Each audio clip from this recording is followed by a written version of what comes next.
Hi guys, just before we get into today's podcast, I want to apologise. The podcast you're about to hear, um, my audio is not the clearest. It was picking up from my webcam instead of my mic, so I apologise for that.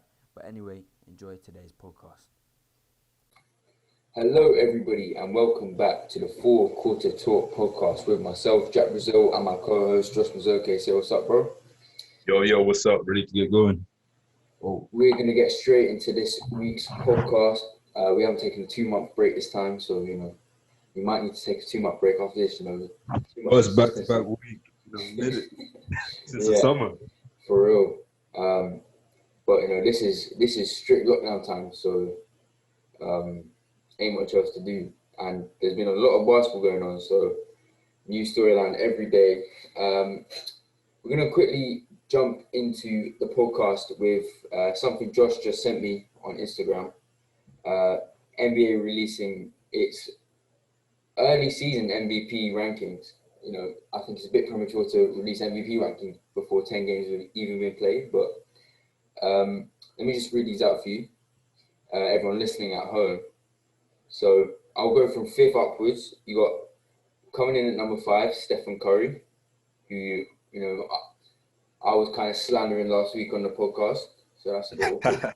But now, to be fair, it wasn't slander, it was more Warriors slander. But yeah. Then you got Joel Embiid at 4.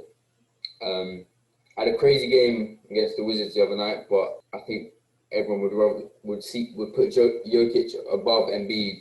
Probably Jokic above most people. It's fairly debatable with that one. It's fairly debatable. He's been good. And the Sixers have got a very good record. They're 7-1. So then you've got your favorite player, PG-13. MVPG. MVPG going back to return. He made a return. Going back to his OKC days. Then you got the wonder kid, Luka Doncic, in at number 2. I mean, last 2 games, he has been insane, posting 30-point triple doubles and all sorts. So you can agree with that one. But this number 1 is a bit dubious to say the least. LeBron James as their favourite so far, and he hasn't been bad, but for LeBron, it's been a pretty average start to the year. Obviously, he only had a 71-day off season and all this, but I'm not sure about LeBron at 1. As you said to me, Jokic is a big exclusion of this list. Maybe that's to do with the Nuggets start to the season. Hasn't been the best. They're not giving respect to my boy Julius Randle, the best power forward in the league, the best big in the league right now. For real, his numbers are looking crazy. He's posting better numbers than Anthony Davis. You'd have never thought that. Great, and shout out to Manus, who managed to pick him up off free agency in our fantasy league. I don't know how he's got an MVP caliber player in free agency, but I mean, if someone was to tell you Julius Randle would be putting up these numbers, you would have laughed in their face. So man, he's a walking triple double threat, which is weird to say, but. All right, well, let's get into our actual talking points now of the podcast. First of all, we're going to talk about the re-emergence of 2 NBA All-Stars, 2 perennial NBA All-Stars, Kevin Durant and John Wall, obviously both coming off big, season-ending injuries, and at their age, 32, and I think John Wall's approaching 30. Is he 29, maybe? But he's entering the later stages of his career. They've come back and they haven't really missed a beat, either of them. I know this first time with John Wall. I picked him up off free agency in the fantasy league as well. He's been doing wonders for me. It was always a question of how him and James Harden were going to gel. And in last night's game, James Harden struggled from the field, but John Wall was there to step it up. And that's what the Rockets are going to need. They've got a few more weapons this season, especially with Chris Wood as well. So I think the scoring load has been lifted off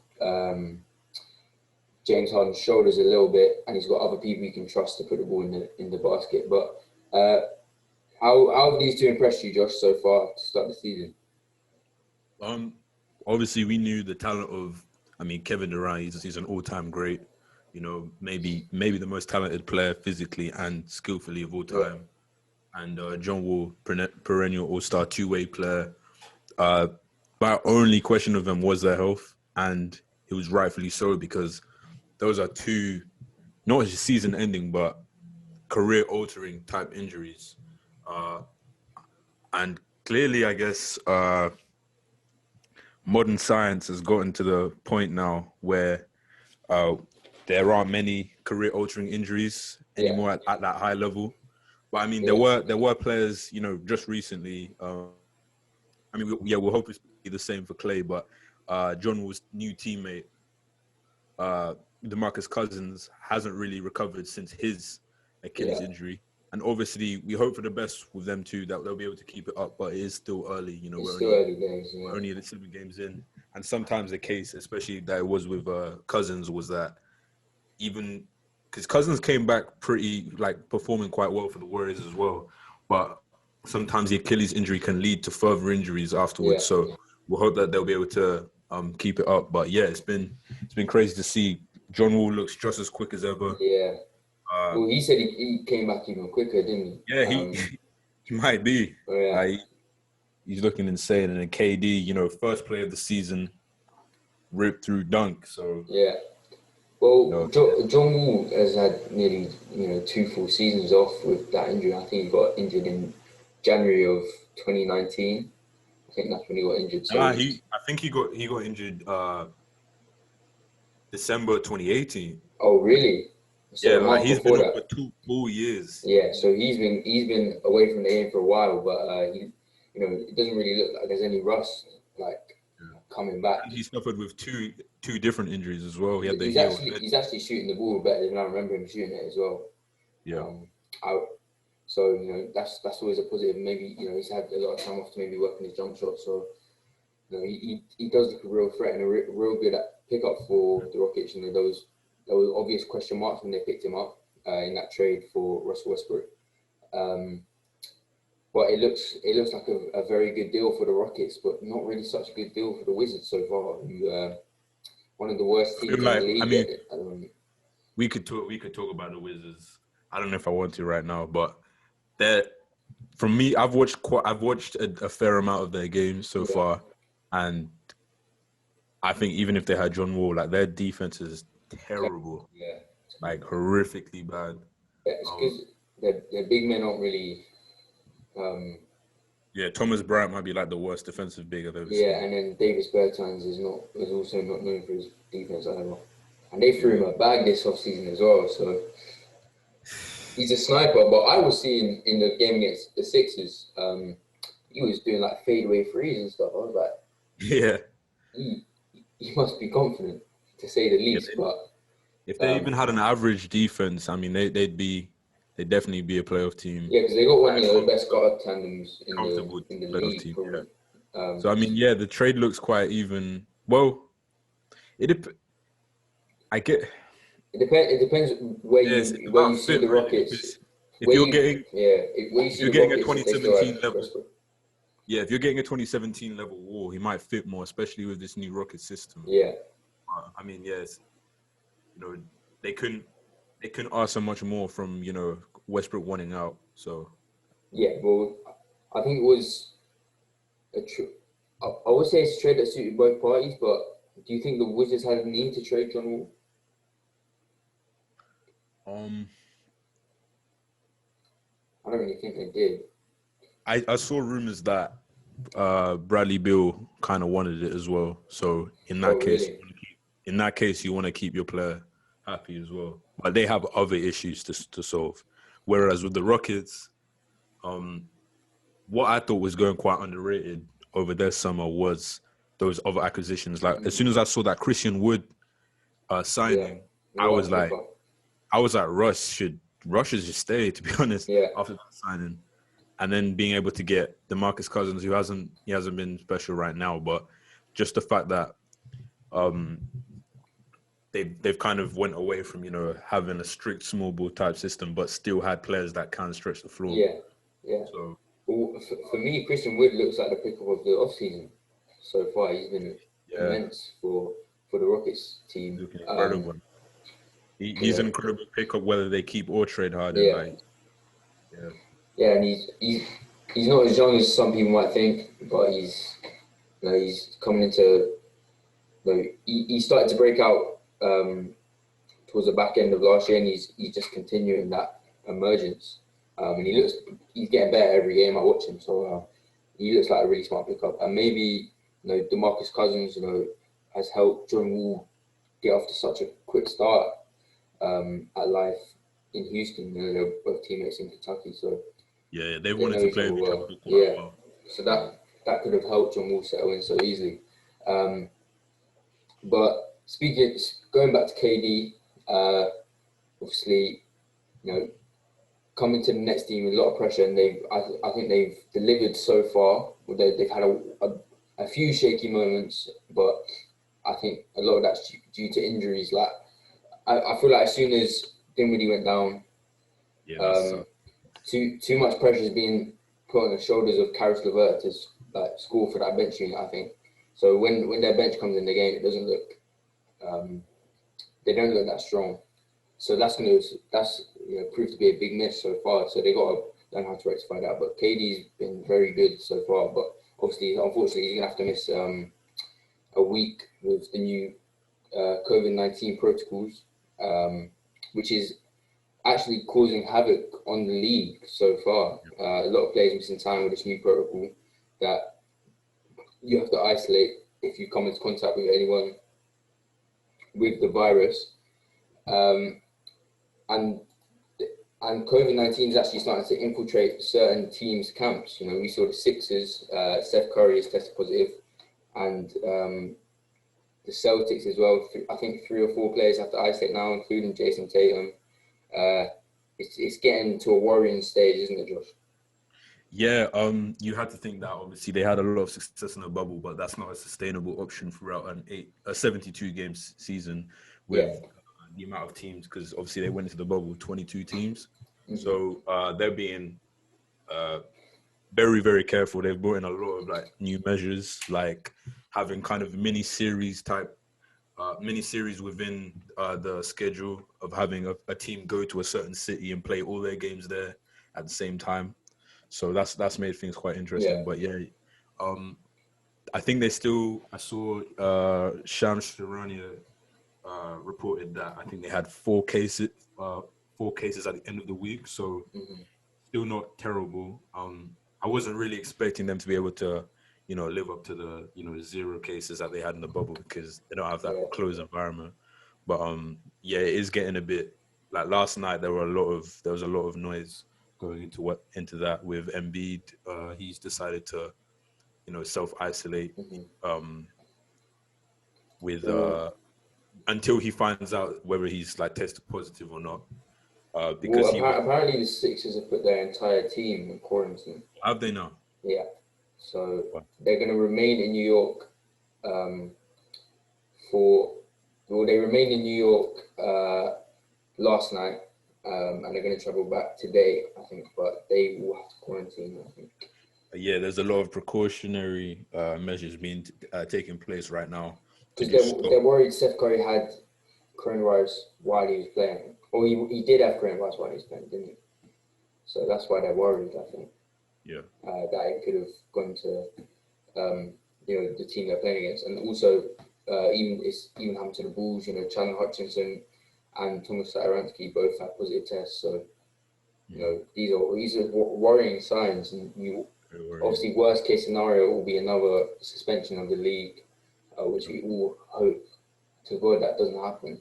So I feel like, for me at least, one of the things that gets me through these lockdown periods is sports helps a lot, I think, and I think that helps for a lot of people as well. It's been a big part of a lot of people's lives during this lockdown. For sure. I think that's why governments around the world are continuing to put on sports. I know there's the money aspect, which is going to be the root of it all, but a lot of it is to keep people's sanity, I think. So keep an eye out on the NBA, see what measures they put in, But I do trust. If I trust any man in America to sort with coronavirus, I trust Adam Silver. Yeah, he was he was so successful the first time around. Yeah. I'm sure he knows what he's doing. Yeah. Yeah, I trust they have contingency plans for this. Yeah. And I have closely looked at the NFL, who don't have quite as rigorous a schedule, but they have been able to get through their season going into the playoffs now. So hopefully the NBA should be able to manage to do that as well. Yeah. Well, they've been telling players to take different measures, like start wearing their masks on the bench and things like that. So little steps so far, but I do feel like there is going to be bigger precautions to come. Yeah, definitely. But it's especially bad with the NBA. Like, obviously they've tried to do these back-to-backs where it's like mini 2-game series where you stay and play the same team on back-to-back nights, or back-to-back game days, whatever. But because in the NBA you're traveling everywhere, that could also make the spread of the virus more susceptible to basketball players because they're traveling all around the country, like and this is 500 players, and then coaches for every team. Not you can't fully trust, as much as you want to. You can't fully trust all these grown men to follow, every single rule. Yeah. So yeah, it's hard to really adjust to that type of lifestyle because we're talking about millionaires here who are used to being able to go wherever they want to during these road trips and things. So it's hard. It's definitely a test of discipline, and definitely envisioned setbacks. They started the season quite quickly, so I mean, yeah, they definitely gonna have to work really hard to get to the playoffs. Yeah, for sure. Well, he's already said there's going to be no All-Star weekend this year, which obviously sucks. But whatever steps they have to take for them to complete the season and get to the playoffs, I think they've got to do it from a financial standpoint and from just like a sensible standpoint. They've just got to do whatever they can to progress the season as much as they can, and they'll be looking to contain this outbreak. But who knows, man? With this around the world coronavirus, we don't I feel like no one knows how to handle it properly. So we'll see what happens. Keep updated on that situation. And Josh, I believe you wanted to talk about some comments made by a certain Shaquille O'Neal. Yeah, 4-time champion. Regarded as the most dominant player ever. Yeah. Definitely a top. I don't know. Shall we say top five? Top five player Laker. of all time. Oh, Laker. I thought you were going to say player of all time. Oh, he might. Yeah, he might be a top five. He a top. He's a top. 4 rings. Yeah, he's a top 5 to 7 player. You can put him anywhere between 5 and 10. Yeah, definitely top 10. Definitely. Yeah, as a big man too, top 3 probably. Yeah. He made even more. He's one of the richest athletes of all time as well. Just as a businessman, and yet he still feels the need to go at every big man that does anything ever. He just so obviously it started with a lighthearted Shaq and a Fool, the beloved Shaq and a Fool show, where JaVale McGee took it a certain way, which is fair enough because obviously it is a joke, but at the same time it started to affect his overall perception. He wasn't getting contracts because of the perception of him being a boneheaded player and things like that. And he's now been able to revive his career. But and then actually it started before that with Dwight Howard, who he seemed to feel some type of way about because he kind of stole his Superman mantra or whatever. But he recently went at Rudy Gobert, completely unsolicited attack for no reason, which I feel like it stems from him becoming the highest paid big man of all time. Yeah. But he he started on reeling several posts talking about how he only scores 11 points per game. He just made another comment. What was that? The Twitter post literally had nothing to do with Gobert. Yeah, he's talking about. Who was he talking about? Yeah, they were talking about Jamal Murray. Yeah, they're talking about Jamal Murray, yeah. Needing to play better outside the bubble, and then he just randomly brought up Rudy Gobert. So Yeah. it's a weird. It's weird. I don't understand the insecurity there. I mean, You okay, think talking about do you think that's where it stems from, insecurity? it's definitely insecurity, which I don't understand. I guess I don't know. He might feel some type of way about people talking about how he didn't work hard enough, and like maybe he feels like he left something out there. You know, you had the interview with Kobe where he was like, "Oh, if you worked your ass off, we would have won like 11 rings or whatever." Yeah. But I'm not sure what it is, to be honest. I really don't. Do you think it's? I just think it's him trying to play up to this character. I think this Shaquille O'Neal on TV that you see is a kind of a character in a sense. You know, Yeah. maybe the producers are in his ears telling him to. But I mean, he's doing this off the show on Instagram, wherever. Yeah, like, but and like I feel like he's someone that would indulge in in these jokes. You know, just to. I feel like he's a massive troll. Basically, is what I'm trying to say. I think, I think it's one thing when he's, talking about, when he's talking about JaVale messing up on the court, or like Dwight Howard stole my Superman thing. But like when he goes to money, I'm like, yeah, it's a bit more personal, isn't it? Yeah, and there's a lot more money in the league now, so obviously Like if Shaq was in the league, he'd have a $300 million contract. Yeah, people are gonna keep going over, like, who was it? Mike Conley was the highest paid player of all time at one point, That's how it goes. So it's weird. And I think this is part of a bigger problem as well that's putting a lot of people off basketball compared to other sports. It's something interesting I saw on Twitter is the difference in commentary. Because a lot of the time, because they tried a couple years back to have the this thing called, I think it was like NBA players only, where they had players commentate. And the thing is, you get with a lot of these old players, apart from, I guess, like Allen Iverson, is a lot of these players seem to just hate on like all of the new players, all the new style of play and all of that.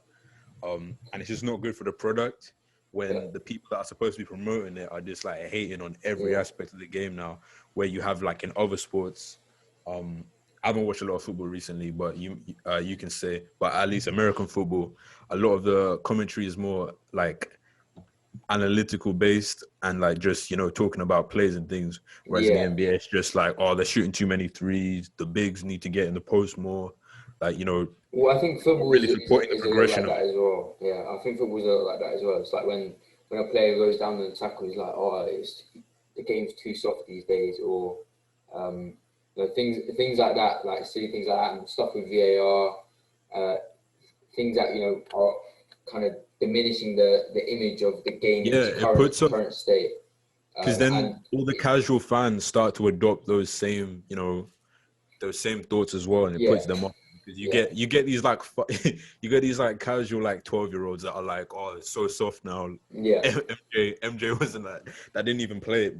I mean, didn't even watch it at the time, but like they're just it's not great. It's better when your product is being promoted in a certain way, in like a positive way.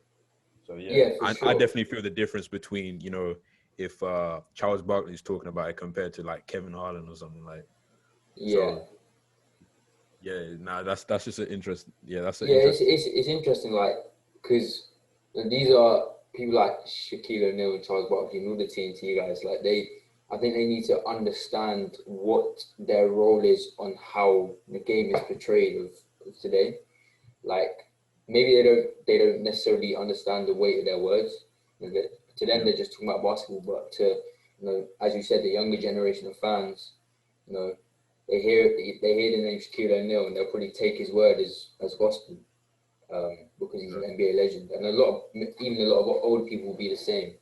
So that's I would hate for Rudy Gobert to like people to think of Rudy Gobert as like a scrub because of what Shaquille O'Neal says, because it's just a casual take to say, as much as it's a big contract, but that just shows his value to the team and to their franchise, to the city, and like obviously diminishing him to 11 points per game is like just that's not a fair portrayal of what he brings to the team. Yeah, I'm also not a big fan of in any sports like holding numbers against like the athletes, like contract numbers or transfer fees in football. I don't like that because if we're being honest, it's nothing to do with the athlete. It's a reflection No of one's their gonna hard work turn and down. talent, but it's not. Yeah. It's not. There's no agent. Yeah. If my agent ever said, oh, my player's not worth that much, I'm firing him. You know what I mean? Like, you're Exactly. gonna take what's offered. You're Yeah. gonna take what's offered to you at the end of the day. Yeah.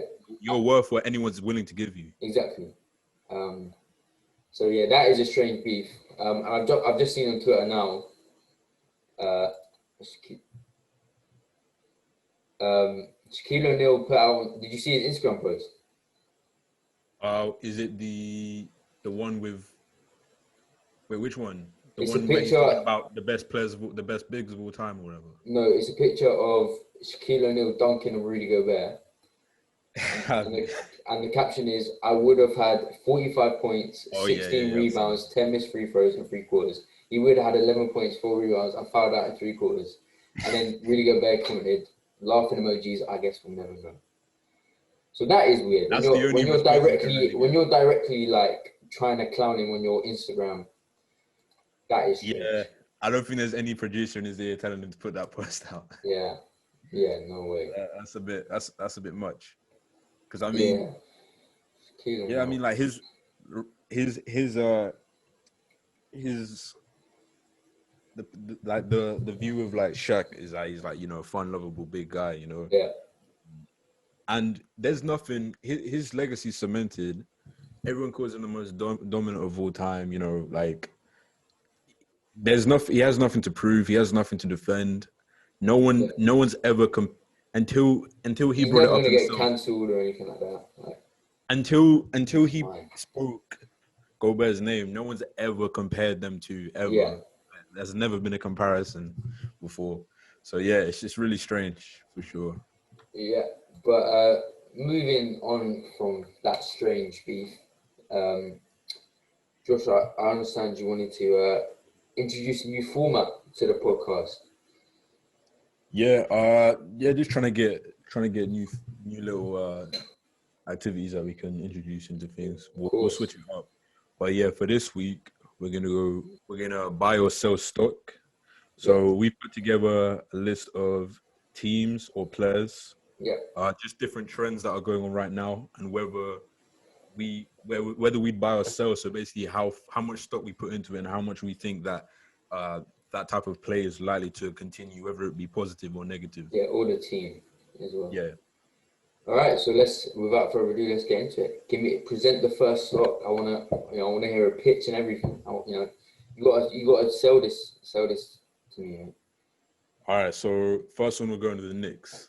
The Knicks, okay. Buy or sell on the Knicks. So you've got, as we alluded to, Julius Randle playing out of his mind right now, at an MVP level right now.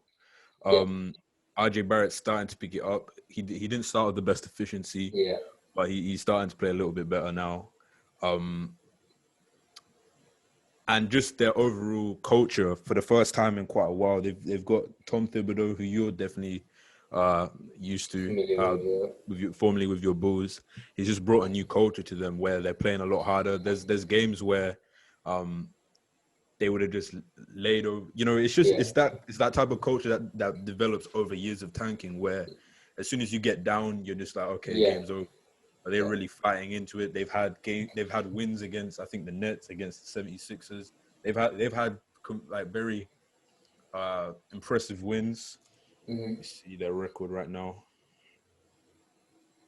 5-3 now. Yeah, 5-3. So they're above 500, fifth in the East. So yeah, you buy or sell on the Knicks stock for this season. For their play. All right. So I'm going to preface this by saying the Tom Thibodeau thing. Obviously I'm familiar with Tom Thibodeau's coaching style and stuff. I think Tom Thibodeau has a style of coaching that he'll want you to put everything into his team, into his philosophy. And we've seen teams reacting in two ways to this. It either works a treat and players will run for a wall for Tom Thibodeau, or players retreat and shy away and start bashing the coach for working them too hard, like we saw on the Timberwolves with Andrew Wiggins and stuff like that. Obviously, clearly for the Knicks in the early season, they've responded well to this treatment. I would have never thought Julius Randle could become a franchise player, but here we are. But if you were asking me to buy or sell stocks in this New York Knicks team, I would have to hold off. I would not be buying those stocks right now. I think 8 games played, 5-3 record. It's not what you associate with the Knicks, and that's exactly why I wouldn't buy it, because I don't really trust them. The reputation precedes them. I don't really trust this Knicks team. They've got a few decent players, but overall the roster isn't extremely talented. They've got players who are stepping up this season, but can we put 100% trust in them to continue on? We don't know. The East isn't exactly stacked, but I think it's too early to get hyped about New York Knicks. It's just way too early. Way too early. Yeah, I'd have to sell too. A team that sure has that reputation for, being just the laughing stock of the league for that long. It's just too different right now, and we're only 8 games in. But for the long term, Knicks fans just have to be patient. I think this is the type of change you want to see. You don't want to just see. This isn't obviously Randall is playing out of his mind, but having actual fundamental change of Tom Thibodeau bringing in a totally new culture. He just signed. I think last night he just signed Taj Gibson. So he likes bringing in his players from that Bulls tenure that really those veterans that can bring in to kind of help him. People that share his identity really. Yeah. So I don't expect them to hold up, record wise, but I think this is the start of the Knicks becoming respectable long term. Yeah. But for strictly for this season, I definitely have to sell. Yeah. They've definitely there's teams on their tail that have shown that they have more talent than them at least, and that they're more likely to overtake that. Because right now you've currently got the Bucks behind them, the Nets behind them, the Hawks behind them, the Heat behind them, and the Raptors. So, Bulls. I mean, we expect them to stay there. But you've just got you've got too many teams there that are consistent and that have high level players. But it's definitely a great place to start off with. With a team that's a couple of seasons, a team that's just used to trying to their fans are just used to tanking. And the only thing that I think is a shame is that they don't have their fans in attendance. They really deserve to be able to witness this in person right now, where they're playing right now, because they don't get this is a team right now that's really fighting for them. That's really embodying that like the 90s Knicks type of play with players like Charles Oakley that were really willing to dive. That's the type of culture that they're building right now. Yeah. And that's only if you have that culture, then that's when you're going to start to get those star free agents, because New York sells itself. Yeah. I mean, if they had, you never know what would have happened if they had this type of culture when KD and Kyrie were free agents. So it's definitely a step in the right direction. But I'd have to sell for this season. Yeah. Well, I think everything starts with that mentality and culture. Similar one to what the Heat possess, and that took them all the way to the NBA Finals. So that's the building block, I think, for any franchise that wants to turn around their fortune. I feel like a lot of teams are starting to learn that just tanking is really detrimental to your future. Like the Knicks, you can have all the talented pieces you in the world, but if they're not bought into the franchise, then it's not going to gel or work. Because you've got the Heat, who they lost LeBron, they lost D Wade for a stretch and Chris Bosh, and they never tanked. They just kept it going. Yeah. And then you just start to get those players anyway, where culture is just a lot more important than just trying to get a savior every year. And then that's what the Thunder are doing right now as well. So you're just seeing a lot of teams start to do that, and that just works out better in the long term. All right, Josh, what's the next stock you're selling me? We'll go Luka. This is a pretty quick one. I I need every stock available. Yeah, he started. This was before last night that I put this together, but he started off fairly cold. Yeah. You know, this segment is kind of, you know, we could have done. Did we do? I feel like we already did a segment on another. Did we do one about? Oh no, it was an episode we were going to do, but about recency bias. I mean, we've done that before as well, and just how quick people are to turn on a player. Luka started shooting pretty horrendously from three and things like that. Because going into the season, he had, you know, everyone had high hopes. He was the odds-on favorite to win MVP. But people were quick to turn on him after a couple bad games. But yeah, I'm buying everything. I'm buying stuff from Luka for the next 10 years, man. I'm buying that, bro. When you talk about that once in a generation type player, this is that man, Luka Doncic. You know, as you said, he started the season pretty poorly, but that was, you know, probably an indictment of the shorter off season. Yeah, he just seemed out of shape. I don't think. Yeah, he didn't come kind of playing himself into shape. He didn't come in fit definitely that last season. Yeah. So, but now that we're starting to hit a stride and you know, things are getting back to normal in terms of rhythm and stuff. You know, the past 2 games against the Rockets, he had a 30-point triple-double with 16 rebounds, and then against the Nuggets, he was 1 rebound shy off another 38-point triple-double. So, you know, not bad little run there, and I obviously expect him to carry that on. You know, this is a man I, you know, believe highly in.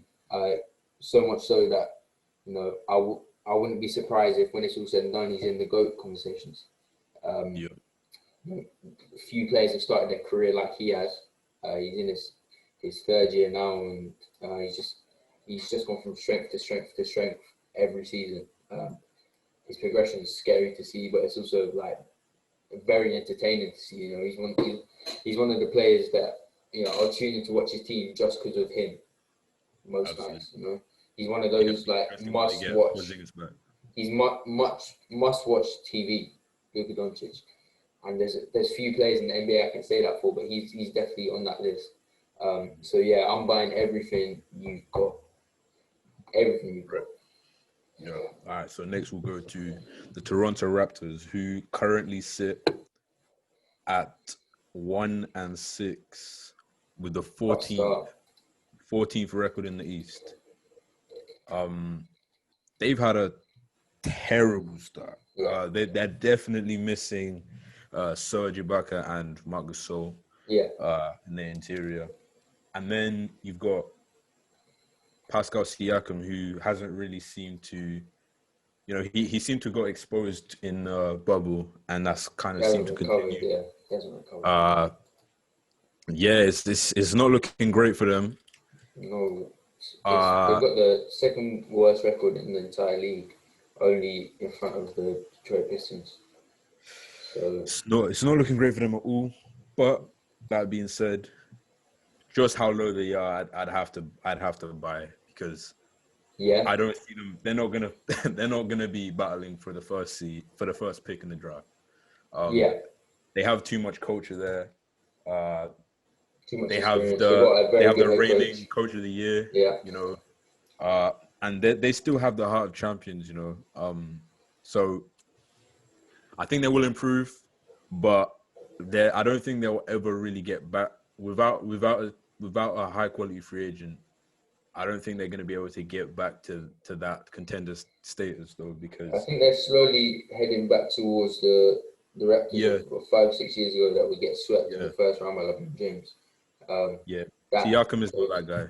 Yeah, Siakam, you know, until he expands his game, you know, how many spin moves can one man do? Yeah, spin move only take you so far in that league. Stop calling him a Beyblade, because, you know. Yeah, I saw them. But I just kept seeing it. The fidget spinners with like his with like the Raptors logo all over Twitter. I was like, what's going? But I think the Raptors are one of the teams that have felt the loss of their fans the worst. Because you know, Raptors fans are notorious for being like extremely loud.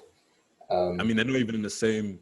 Forget empty arena. They're in Tampa, Florida right now. They're not even in Toronto. Exactly. So you know, yeah, they're definitely feeling it. I think that's a big impact on them. You know, I feel like when they're in the 2018 finals, the Raptors fans were such a big part of that win, because they were, you know, deafening every night, and then even the six was carrying. Was it called Jurassic Park? That little Jurassic Park. Yeah, they had out there. They had that. So you know, that's definitely an underrated aspect of why, and then probably an unspoken about aspect of why they're doing so poorly. But also like some of their star players like Kyle Lowry and Pascal Siakam just haven't showed up. VanVleet's been pretty good actually, but Lowry and Siakam haven't got started yet. And to add to that, obviously being able to retain VanVleet is a positive for them, but what we've kind of seen is that they're clearly trying to prepare him to take that Lowry type role with Lowry getting old, but it doesn't seem like he's a type of player that thrives on the ball. It seems like he's more of an off-ball type player, more of a two guard. Yeah. So it's kind of they're having a couple growing pains in terms of trying to find out what role works for him and for his new contract. You know, with Lowry getting older. Yeah, but as you said, you know, with this stock being so cheap at the moment, with them being right at the bottom of the league, I think I'd have to buy as well. You know, with a team with so much experience, you'd expect them to figure it out eventually. At least in the regular season. Yeah, at least in the regular season. I don't think, you know, even if they do make the playoffs, you know, I think the top of the East is way too strong for its current iteration of the Raptors to get anywhere in the playoffs. But you know, with the coach that they have, with some of the vets that they have, I would expect them to get back around that 6, 7, 8 spot. So I would buy as well. Yeah, I would buy as well. Let's move on to the next one. Yep. All right. So for the next one, you've got Paul George. He is balling right now. He's balling. Looking like the best player on the team. He's looking like an MVP candidate as reflected in their rankings right now. He's shooting, I think, around almost 50% from the field. And if you look, let me try to find the actual. But he is absolutely shooting the lights out. Yeah. Obviously, they had that game where they lost by like they had a historically against bad, the Mavericks. Against the Mavericks. But apart from that, so this season he's averaging just under 25 points, just around 7 rebounds, 5 assists, shooting 50% from the field, 50 from 3, and 95 from the free throw line. Wow. So he's absolutely balling. Definitely came back with a chip on the shoulder. Yeah. He heard you talking about him, and he was like, I've got to prove him wrong. It's interesting with him. It's always interesting with him. Well, I would sell, and I'll tell you why. No, this isn't the first time we've seen Paul George ball out in the regular season. He had a historically bad playoff run last year, and I have to give him credit where it's due. You know, the whole internet was on his arse after those performances, and that could easily knock a player's confidence beyond no return. But I think PG deep down knows he's that guy, and he's shown that obviously in the regular season. But that question will always loom over his head: can he do it in the playoffs? It's always going to loom over his head until he shows us otherwise. And you know, back in the day, in his Indiana days, he was a good playoff performer going up against those Miami Heat teams in the early LeBron Cavs, but not the first time he's on the Cavs, the second time obviously. But since he moved to Oklahoma and since he's been in LA, he hasn't shown us anything in the playoffs. And ultimately, This Clippers team is going to be judged on how they perform in the playoffs and on if they win a ring or not. They've invested into these two superstars. That has to be their expectations. So this regular season success is all well and good, but this isn't what people are going to remember Paul George for. People are going to remember Paul George for hitting the side of the backboard so far. Can he turn that image around? Only time will tell. But from what I've seen in the past, I'm going to have to sell because he doesn't fill me with a lot of confidence in the playoffs. Sorry, I've just seen on Twitter. Paul Pierce just said Luka Doncic has a lot of me in him. Pause. But yeah, that's interesting. No, he didn't say that. Yeah. We weren't even getting. This guy thinks he's Kobe. I'm sorry, those 2008 Celtics, man. There's something about them, man. I swear they think they're a dynasty. Yeah. But anyway, Paul George. I don't think you understand. Like, as much as I clown on him, yeah, I want to buy it so bad. Like, I really want to believe that I really want to believe this is the time that he really goes forward. Like, honestly, when they made that deal for him, I fully thought it was all behind him, honestly. But he's just shown too much. It's happened too many times for me to really believe in him. I mean, if we're talking about the regular season, I mean, do I believe that he could finish, as a top 3 to 5 candidate in the regular season? Absolutely. He's shown that. But I don't know what it is. It doesn't make sense. Like, he's not Giannis. He's not Siakam. There's not like a part of his game that shouldn't translate to playoffs. He doesn't have an offensive weakness. He's a two-way player. He's an elite defender. He can shoot. He can play make. So I don't understand what that block is. It has to be mental, but yeah, it's just something about him where I just don't have any confidence in him, like in the playoffs. So yeah, I'd have to sell too. Yeah. But it just frustrates me though, because like it's actually when he's lining it up, like he's so fun to watch play. Yeah, for sure. Like he's so smooth, he'll put moves together and things like that. But yeah, it doesn't make sense to me. But yeah, I'm not about to get fooled again. I can see. We've been here too many times.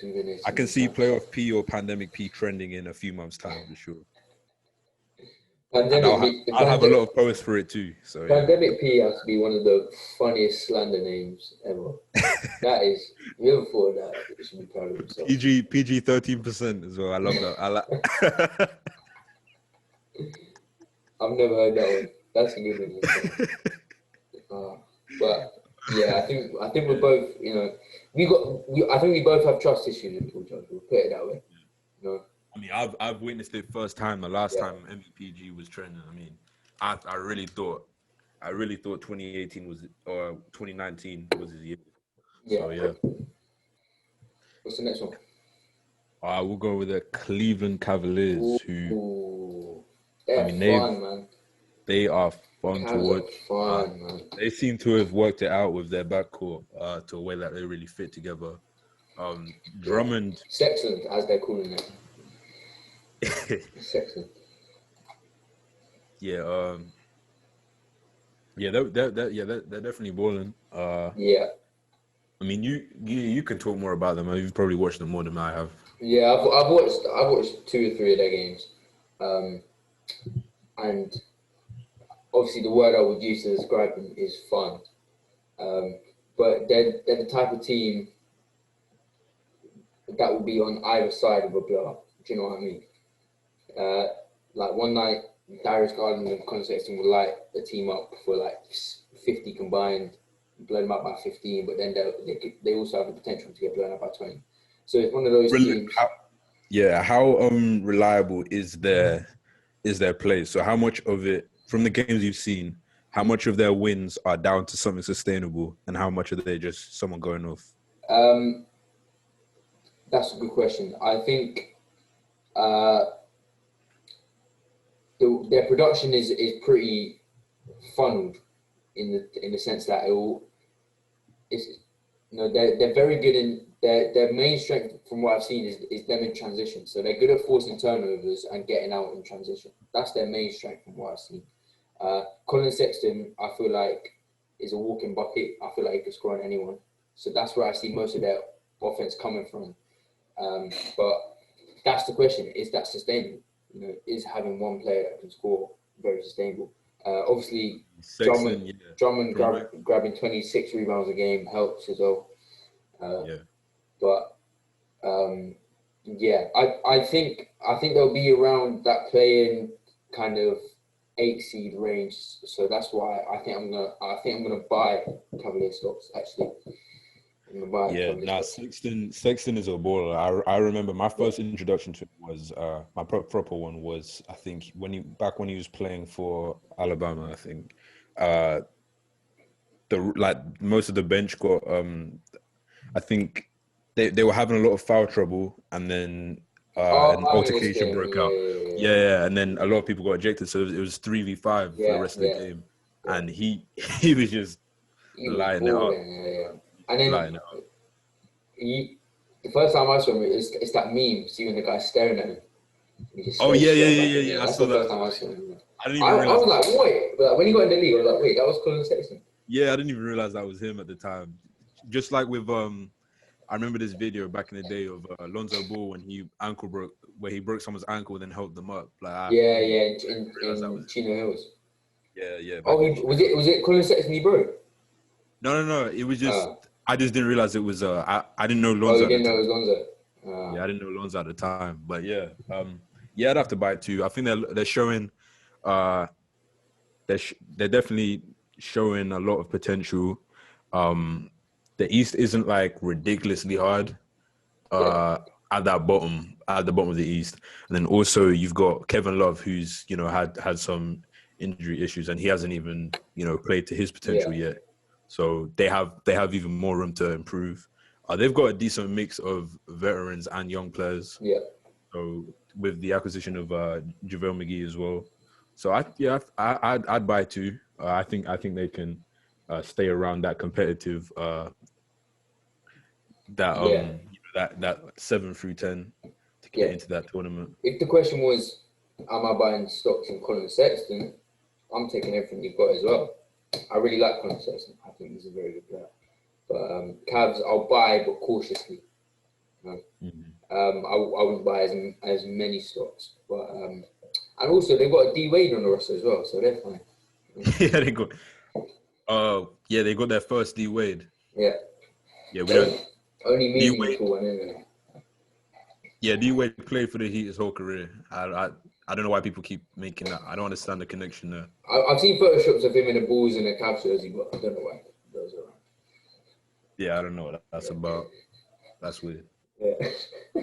All right, let's move to the next stock. Yeah, with this one we'll go with the absolutely balling. That we all envisioned that with the Chris Paul, after Chris Paul's last season, and his last season combined with their bubble performance, we envisioned them being that top 4 type team. But I mean, they've got the best record have they got the best record in the league? No, they've got the second best record in the league, but they're first seed in the West right now at 6-2. So they're absolutely balling out their minds. I mean, how can you not buy these stocks? They're top of the West right now, and that's a long cry from the playoff 20 team they were last season. Well, obviously the question is going to be with this team, as it is with all the emerging teams, can they keep it up? But looking at their roster, I think they can. Maybe not top first seed, but I do expect them to make the playoffs this season. And the crazy thing is, Devin Booker hasn't even been that good, and they're still. This boy isn't doing anything crazy either. Yeah, but I think it's just, I think it's just a change.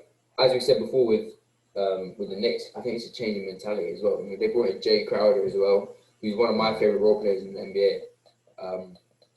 I really like Jay Crowder's game. Yeah, Jay Crowder. Mikal Bridges has been superb this season as well. And then it's just building off of last season. When they got that 8-0 run in the bubble. 8-0, wasn't it? In the bubble. Yeah. They went 8-0 in the bubble. Yeah, missed out on the playoffs by a hair. But yeah, this this team, I'm definitely invested. Yeah, sorry, I was trying to say Monty Williams. He brought in a culture change for them for sure. Yeah, I remember him back. He used to be an assistant coach with OKC, and I think he was he a head coach with he coached with New Orleans as well. But yeah, he's been a great coach for a while. He's definitely a coach that rides for his players. Definitely a coach, a player's yeah, coach. So yeah, just their overall culture there. They're really giving Devin Booker a chance right now, and I think what we've seen this season with the Suns, with the Hawks, is that a lot of these players, they are just ballers. Like there's yeah, like calling them, empty stats or saying, you can't win when they don't have the opportunity, with Trae Young, with yeah, Devin Booker. Like you can tell when a player is just that, he's just that good, and it's unfair to put these expectations on these players to, get into the playoffs straight away when oftentimes a lot of them aren't, they don't get the opportunity to be Luka and being drafted to a stable franchise all the time. Like a lot of the time they are being expected to be, they're expected to be a savior to a bad team most of the time. So, but it's great to see. It's really great to see that they're not being,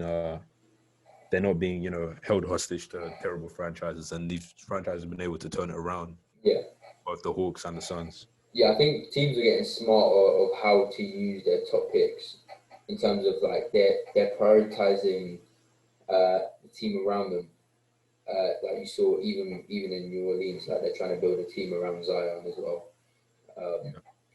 So I think teams are getting smarter in that regard. Tanking is kind of becoming less and less popular. Yeah, and it's become decentralized as well with the new draft format. Yeah. It's a lot. It's not as guaranteed that you're gonna get that first pick or that top 3 pick, even if you are the West Team League, as we saw with the Knicks, who lost like almost 30 straight games and didn't even get a top 3 pick. I got the 3rd pick. So yeah. And then also with this, going back to the Suns though, a lot of these teams that would rival them for those, those top few seeds are also teams that went deep into the playoffs. So they're less likely to, really go hard in this regular season. So it gives them a chance to really emerge as well. Yeah. But even if they do, get a top seed, they've got guys like Chris Paul and Jay Crowder that can that have that experience. They have those pieces now with the playoff experience. So I don't see them being going to the finals or anything. But I expect them, people like Chris Paul and Jay Crowder to give these younger guys on the roster who don't have the experience. We were a fringe a fringe second round team almost last year, and we didn't have quite as much talent or veteran players as the Suns do now. So they're definitely built for the playoffs as well. So definitely definitely. So buy Suns stocks while you can, people.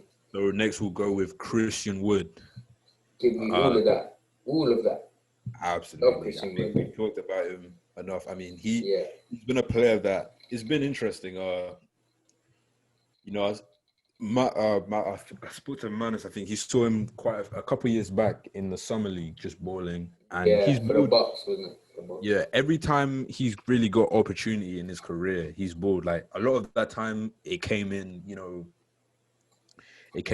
garbage time of seasons, towards those latter months where teams weren't playing their players. But it's strange that no team really like took a chance on him. Just thinking like, especially those teams that really have nothing to lose. Yeah. And then obviously he finished the season with New Orleans where he was balling, and then signed with the Pistons. And then the Pistons obviously saw something because they felt confident trading away Drummond to really run the offense through him, to run the team through him. But then I guess they decided they'd rather have Mason Plumlee. So and he has a steal of a contract as well. I think he's making like less than $10 million a year. Crazy. What a pickup that was for the Rockets. I mean, incredible pickup. Christian Wood looks like he could be a guy that a 20 and 10 guy for the rest of his career. He honestly has all-star potential, and he has honestly on the off, because a lot of people have started to compare him to Anthony Davis, which obviously he's nowhere near that on the defensive end. But offensively, I mean, he's probably a better 3-point shooter than Anthony Davis. Not as good of a mid-range shooter. Yeah. But I mean, offensively, they're very, very similar. And if he can just even be an average defender, he could be. He honestly has perennial all-star, potential. Yeah. As he looks like the perfect big right now in this age. Yeah, I was going to say he looks like the perfect big for the Rockets as well, because Absolutely. From what I've watched of them, like the two guards and him, they really have a perfect understanding. Like he's going up for lobs, he knows when to cut, he knows when to pull out and give James Harden his space.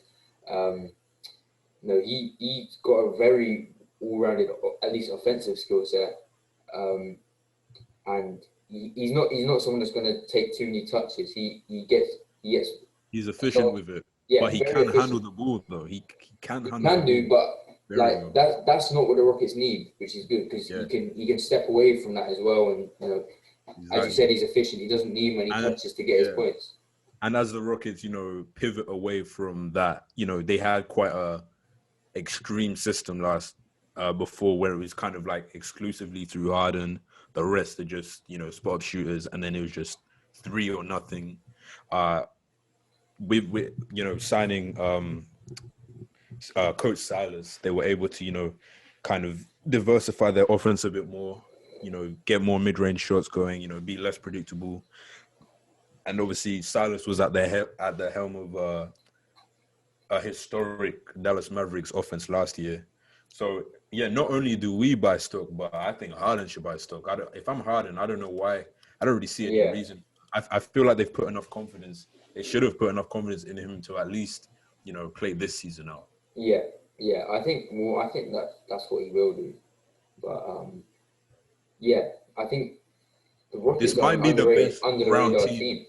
Yeah, this might be the best all-round team they've had since 2018. Yeah, I agree 100%. I think they've got with a better offensive system as well. Yeah. But this is just a reminder to people that NBA players, like, they develop in all different type of ways in terms of time. Like Christian Wood is 25, but he's just kind of burst onto the scene in the last year. It's a testament and it's a reminder that not kind of to be so critical of players if they're don't make an instant impact, because it does take some people longer. Not every rookie can drop 30 points in a game 7 like Luka Dort, like. See, I thought you were being serious there, but I am. Yeah, he did it. But he did do that. No, but there's a different path for everyone. Everyone's very quick to say bust about a player. You saw Michael Fultz, who he just had his season-ending injury, which is terrible to see. But he's taken a while, but he's got there. Yeah. And what people don't understand is that the league is getting younger and younger. You're getting, before in MJ's day or in Magic's day or in period before that, rookies would come in after 3-4 years of college, polished at like the age of like 22, ready to go. I mean, even Westbrook, Curry, they stayed 2-3 years. The one and done in college has become more prevalent now over the last decade, and now you're even having players, skipping that and going to the G League, and then now LaMelo, who went overseas, and over the next decade, you're going to start to see potentially players come straight out of high school. So you kind of have to give these players, a chance to really grow, to get used to the system, especially at guard position as well, because these players need to learn the league, and really capitalize on the talent that they have. So expecting a player to just be, Luka in his first season, that's just not realistic for everyone. Yeah. Let's move on to the next stop. All right. So going with the San Antonio Spurs, It's who are a tough one. yeah they Four are and looking four. yeah they're 4-4. They're if any team is an example of culture, which we've said quite a few times in Yeah, this episode, they are. I mean, they've got great coaching. Popovich, yeah, who before it was looking like he was kind of angling towards retirement with following the Olympics, but it seems that he's just felt with the year that's happened that he doesn't seem like he's gonna stop anytime soon. And you've got players that are emerging within there. DeMar DeRozan is balling. yeah. LaMarcus Aldridge brought out. They just picked up a win against the Lakers, in which they Yeah, look very impressive. And you've just got ancillary players around that who are just their young core are starting to pick up as well. So they're just DeJounte looking at that Murray, consistent team. Walker, Kelvin Yeah, Johnson has been a breakout star for them. yeah. They look like they're trying to start on another 20-year streak of playoffs right now. Yeah, it is a tough one though. It's definitely not the most talented roster in the world. I think They're just good at finding hidden gems. Yeah, I think a lot of their success is Popovich turning these players into he's good at maximizing production out of a player. Yeah, Popovich. absolutely. So I think that's what we're seeing right now. 4-4. It's pretty reminiscent of what we've seen of the Spurs of late, of the past 3-4 years. I don't know. I don't see anything that's too different. They look better than last year, but not. Yeah. To me, at least, not exponentially better. Yeah. Not to the point where I'm like, oh wow, they're a top 5 seed in the West. Like I think they'll be around the play. That's what They'll I be think. competitive for sure. But just looking at the landscape of that Western Conference, there's just too many teams both below and above them that in the standings that are more talented. Yeah. They will definitely be competitive. They'll definitely challenge for the that. Spurs will always be competitive, no matter They'll what. always be. They're not. You're not gonna find them, in the draft. You're not gonna find them, towards the top of the draft lottery anytime soon. But I just don't see it. At a certain point, we have just preached about culture, but at a certain point, talent does matter as well. Yeah, of course. And the West is I think it goes 50-50, talent and coaching. The West is too deep. The West is too deep. So I don't think I would buy Spurs socks. It's not nothing that really excites me. I'm just kind of there like it's the Spurs. Do you know what I mean? What's next? And then finally, we're gonna go with the Denver Nuggets, who Struggled out the gate. They have struggled. I mean, Nikola Jokic hasn't struggled, but apart from that, a lot of those players that had, Jamal Murray, who a lot of people thought that the bubble was his breakout and that he'd look to push from that, has kind of gone back to his old ways of being fairly inconsistent. Yeah. Shout out to Manas. He was trying to argue with me that he was a top 3 point guard last in the summer. I was like, you gonna over the last 2 weeks? Is that what we're basing this off? But anyway, Manas has had like 3 shout-outs in this episode now. But anyway, well, what's happened to like someone like Gary Harris? Gary Harris 2 or 3 years ago was a borderline all-star. And Will Barton, he was a Will Barton as well, Man of the Year candidate type. Yeah, and they just regressed. Like now they're losing Michael Porter Jr., who's struggling to deal with the COVID restriction, the protocol. I know about that first time, bro. So, the thing is, Michael Porter Jr. in the few games he's played has looked good. So that's obviously really a miss for them. But Jokic can't do it all by himself. No, he can't. But this is a team where they are right now. I would buy stocks. Yeah, I'd definitely buy. Because I like Mike Malone as a coach as well. I think Mike Malone is a good coach. I think they've got a well-rounded roster. Who who I would expect to pick it up. It's a team with a few years playoff experience under their belt now as well. They could just be, having a bit of a hangover from the shortened off season, as so many teams are. As I said, yeah, I do expect them to pick it back up. But I think with that, definitely Jamal Murray is going to have to up his game. Michael Porter Jr. is going to, come back and hopefully pick up where he left off from. And they need vets like Paul Millsap to be those glue guys, and doesn't have to the box score doesn't have to be impressive, but they just got to do the things that don't show up on the box score. Because this is a team that's going to want to build on.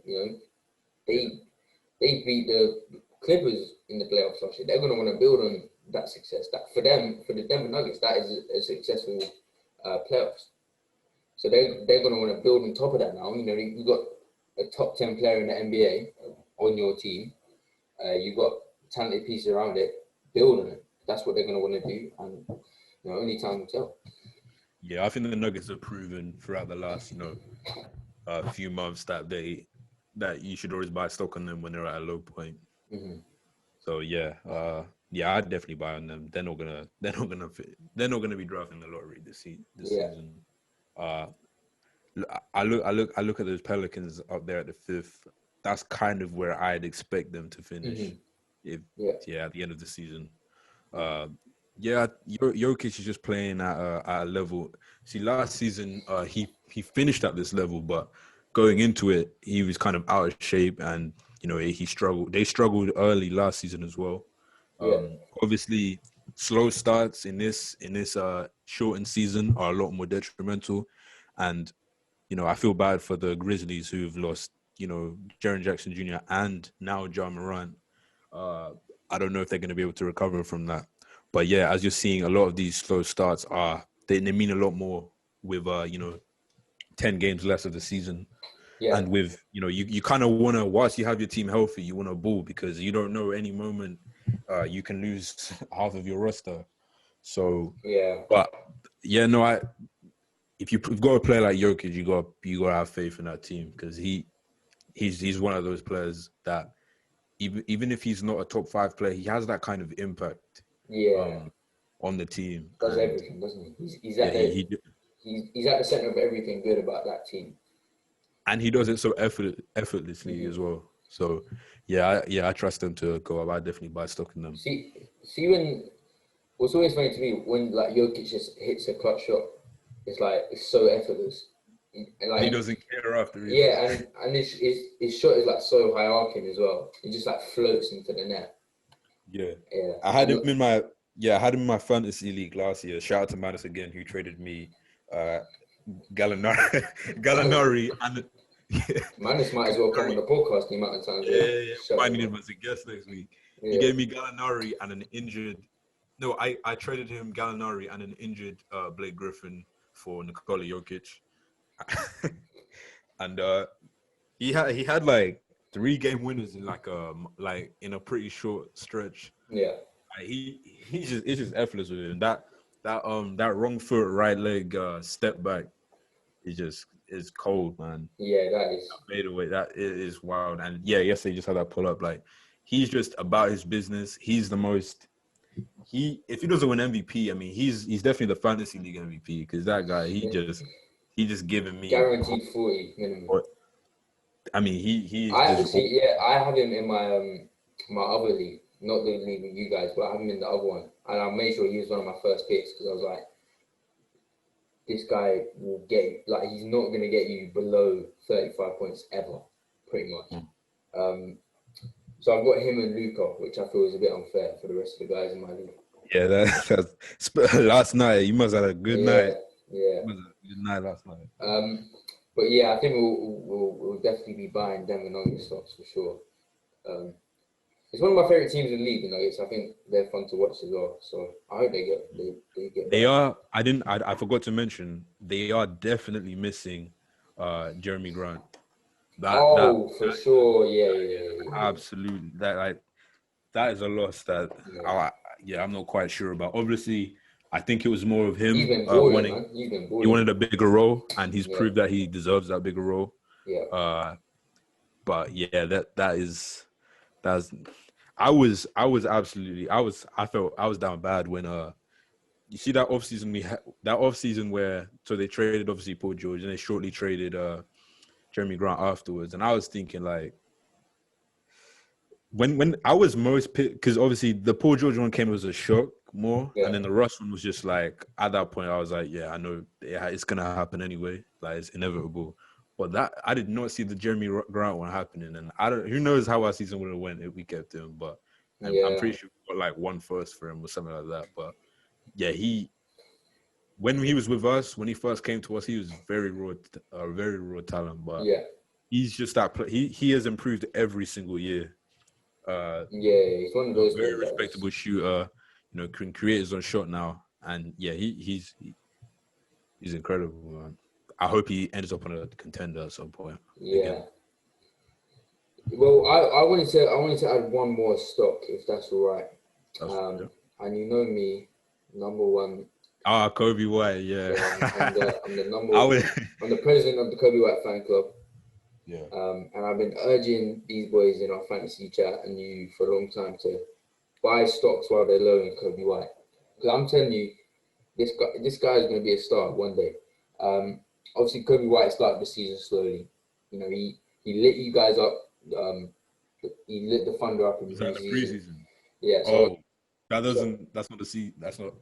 preseason, right? No, yeah, he lit you guys up in preseason. And you know, I got very, you know, maybe a bit ahead of myself, but I was seeing things in preseason that I was seeing very promising signs.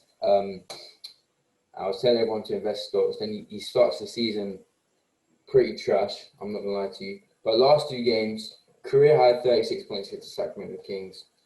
Coby White is here and he's here to stay. But are you investing? That's the question, Josh. As an individual player? Yeah. Yeah, I would. Absolutely. That makes you happy. He looks like an individual. He's a bucket. My question before was about his fit with Zach LaVine. Yeah. I'm not gonna lie, I haven't watched. I think I've watched like one Bulls game, and that was when they played the Wizards. Yeah. But how is their fit at this point? Because they seem like they kind of like. I think naturally, you know, coming out of college, Coby White was probably more suited to play the two guard. And obviously that's Zach LaVine's position. But I think he's slowly molding into a better passer and a better decision maker, which is key, you know, in his maturity. So, you know, I think as Coby White starts to nurture into that role more, then he'll, you know, that fit will get better and better. You know, we started to pick up some wins in our last few games. So I think that is down to that partnership improving. I think they've just got to take turns handling the ball pretty much. How is Billy Donovan? Is he using him similar to how he was using us, like our three guard lineup with? Yeah, it will be like they'll take turns bringing the ball down the court kind of thing. No, I think he likes to ride the hot hand a bit. So that's why, you know, Coby White on his 36.9 shot the ball very well, but you know, a lot of the game went through him. He shot 65% in that game, but yeah, it's a balance they still have to find, but it's slowly getting better and better. But yeah, for Coby White, I see a lot of things that I like, but the best version of Coby White will come when he's as aggressive as he can possibly be. I've seen a lot, and this is typical of a second-year player, but a lot of the times he is a bit timid to take shots or to ISO or, you know, use his skill set to his full potential, basically. But what I am seeing from him, he can create his own shot. He's making better decisions with passes, like when to pass, when to shoot. His off the ball movement's improving. So I'm really liking what I'm seeing in the second year. I shouted about him being the most improved candidate. Maybe that's a bit premature, But yeah, stocks have fully been investing in Coby White for me for a while. But I'm just trying to get people to see the vision, man. Because when it's too late, it's too late. Those stocks are going to be expensive one day. And I would urge everyone listening to this to also invest in Coby White. Yeah. Have you seen much of him? Coby White? Yeah. I mean, yeah, I've seen highlights. I'm not gonna lie, I haven't watched a full Bulls game yet. As I said, I apart don't from blame you, to be fair. this game. But now from what I've seen from him, yeah, he's a baller. You've got a lot of just pure scorers, you know, with him and Zach LaVine. How's baby Kawhi doing? Steady. You know, I think we're starting him he's a starter for us, but we're not you know giving him too big of a role just yet. Yeah, he's not playing too many minutes. But and Laurie Markham has been out with he had a COVID test. He has been positive COVID test. But that fit doesn't look as as bad as it maybe would have. We were seeing as people saw Patrick Williams as power forward. I think Patrick Williams is pretty suited as a modern day small forward. He's got the length, he can hit, he's got a good jump shot, he's athletic. So I think that's where his future lies at that 3 spot. Great, and you've got a good young core there. Yeah. We've got a good core. It's just about putting it together and turning it into wins. And as we said earlier, and we mentioned all throughout this episode, the mentality has to be the first thing. And obviously, our mentality on the Jim Boylan was that other team that's tanking. You know, go down by 10, you just give up. But mentality was I wish. Billy Donovan. If you're a Bulls fan last year, you'd probably rather watch practices than games because he was taking out players in close fourth quarters to get ready for practice. Coby White was the MVP of practice last year. He was putting out 40 in practice. But yeah, Billy Donovan, I think one of the biggest jobs he'll have is changing the mentality of that team. And I think a lot of that also comes down to a player that I already think has that mentality, Zach LaVine. I know Zach LaVine has that one. I know Zach LaVine wants to win. Zach LaVine's been on losing teams his whole NBA career so far, so he must be getting a bit frustrated at this point. So him, Billy Donovan, some more senior players, they've got to be responsible for that change in mentality. And I think that will be the biggest stumbling block because there's no doubt there's talent there throughout the roster. But yeah, we just got to see what the future holds for the Bulls. But Coby White, keep doing you, man. Keep doing you. Yeah, I'd buy that. All right, before we finish, a report came to my attention about a film session with the Hawks where John Collins reportedly shared that he disagreed with Trae Young running the whole offense for the Hawks, and Trae Young has disagreed, obviously. And basically, the deeper dive into it was just really about how he feels like Trae Young should go into offensive sets more quickly. He kind of dominates the ball too much, and some of his early shot clock attempts, from deep and things, kind of leave his teammates on the outside looking in, not feeling very involved, and he feel like he's not very involved in the game, and he's expressed a desire for more ball movement and flow to the offense. So obviously, coming into this season, John Collins declined an extension, believing that he was worth more.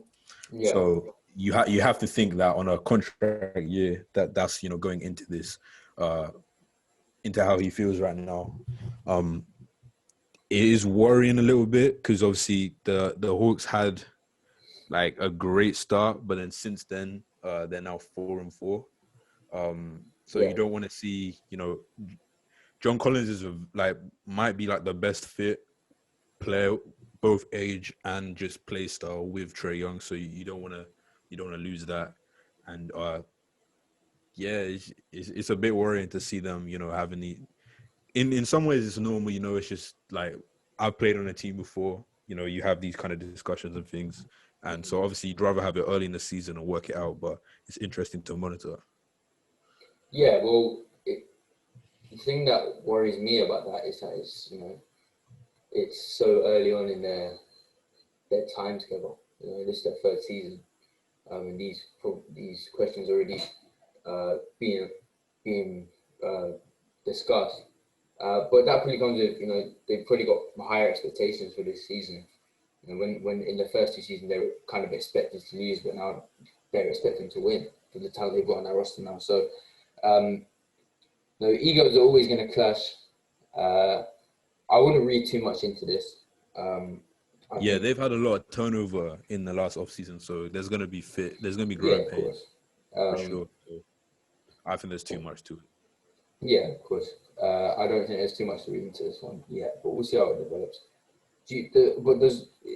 Does John Collins strike you as someone that's a bit of a hothead? No.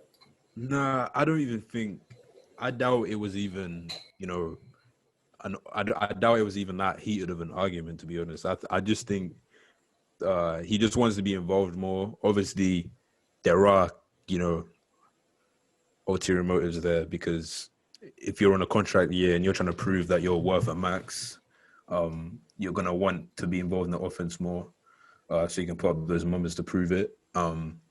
Obviously, Trae Young is balling out of his mind, but I can see that, he might feel like, it's kind of ISO heavy and it's kind of, dominates the ball too much, possibly. But and this is going to come out when you're, this didn't happen, when they reeled off that quick start. But obviously, if you're losing, you're going to start to look at those things, those things that you let go. You're like, oh, Trae Young's going off and we won the game, so I don't care. But as soon as you start to lose a game, you're going to think, why is he not involving more people? So, it's just one of those things. Early in the season, this is what happens in seasons, it's not a big deal right now. Yeah. I wouldn't read too much into that. Well, thank you, everyone, for listening. If you did get to this point, thank you very much for sticking around with us. 2021, we're gonna try to grind this out, man. Thank you, everyone, for listening. As always, we're out. Peace.